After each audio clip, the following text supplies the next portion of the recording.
Dad, what's wrong with the telly?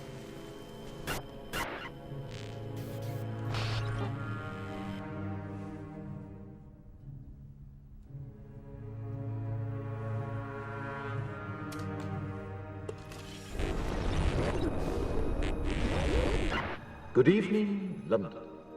Allow me first to apologize for this. The emergency channel! I do, like many of you, appreciate the comforts of the everyday routine, the security of the familiar, the tranquility of repetition. Bloody hell. I enjoy them as much as any bloke.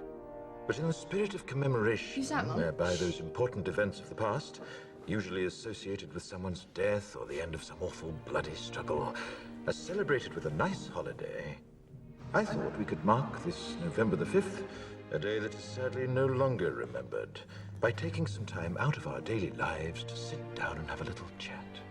There are, of course, those who do not want us to speak. Let me think, just let I me think. suspect even now, orders are being shouted into telephones, and men with guns will soon be on their way. It's Chancellor Sutler.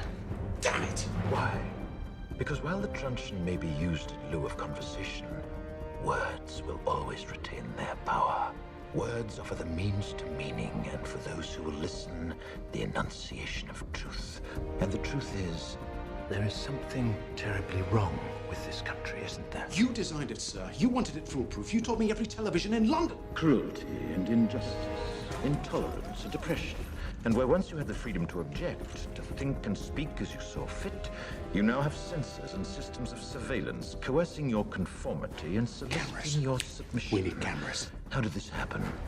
Who's to blame? Well, certainly there are those who are more responsible than others, and they will be held accountable.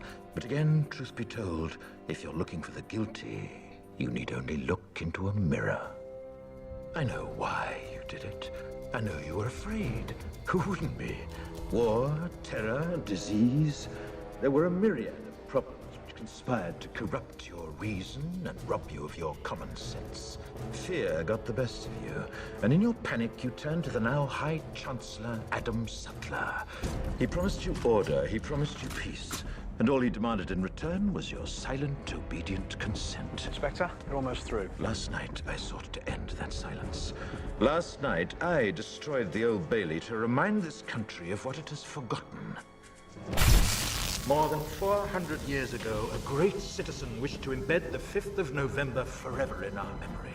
His hope was to remind the world that fairness, justice, and freedom are more than words. They are perspectives.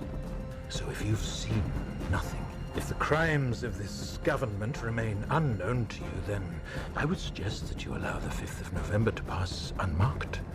But if you see what I see, if you feel as I feel, and if you would seek as I seek, then I ask you to stand beside me 1 year from tonight, outside the gates of Parliament.